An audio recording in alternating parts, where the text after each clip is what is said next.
We have decades of experience in trying to improve the life of the detainees, as well as helping the authorities to best manage and operate their prison system.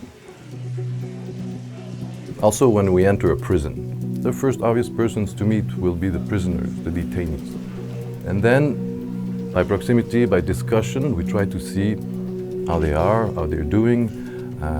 More specifically, do they get all the essential services that they should? Then we walk around the prison. And for instance, we will see the water points. Where do they get their safe drinking water? These water points, are they enough for the number, for all the prisoners? The quality also, to try to make sure that the quality is good, safe for drinking. And one point not to neglect is, does the prisoner have access all the time or sufficient time to this water point?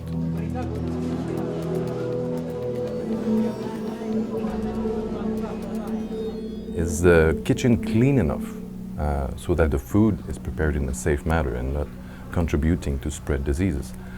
On that, we will try to work with the detainees, who are often the ones working in the kitchen, and the authorities to see if whatever solution we bring is acceptable. We have in some countries introduced biogas. We can save up to 20–30% sometimes, which is valuable money. And this money can be used elsewhere, for instance, to buy medicine or to pay the water bill. Anything that enters a prison must get out of the prison, and this in a safe way. Otherwise, if we don't have sanitation facilities, the toilets, the latrines, the showers that evacuate in a safe way, they will start contaminating the whole environment of the jail. At this stage, the water source might be as good as it can, but it will be contaminated soon as we fetch it. We have, for instance, crises where cholera appears in one prison, and mostly due to contamination of the water source, also perhaps the food, because hygiene could not be secured enough, and it can spread like wildfire in a prison. Also, if the sewage potentially transporting diseases, it's not done properly, this disposal, the surrounding population also can be contaminated. By looking at the needs of detainees, there are many different ones. One person must eat, one person must sleep, one person must drink water. There are different subgroups.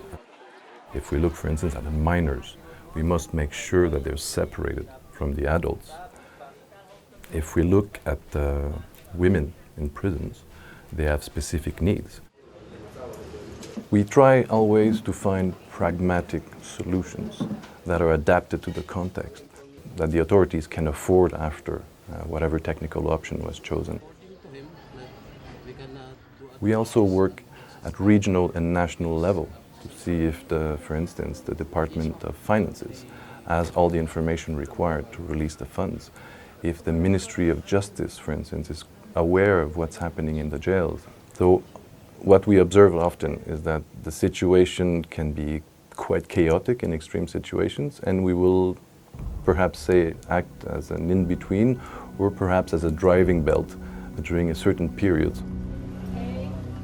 The population grows in general, therefore the number of detainees as well. And the investment in the prison system was not done accordingly. So when we talk about overcrowding, it's many aspects.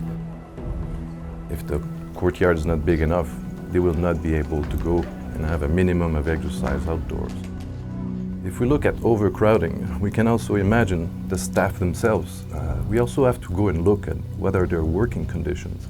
If they don't even have a proper office where they can do their paperwork, that they can do a proper filing of each individual detainee's case. And we saw in many cases, unfortunately, that many of those files are destroyed because of some flood or even rodents sometimes eating those files. So these are aspects that are not negligible. If we want to look at a prison, we can look at it from three pillars, let's say.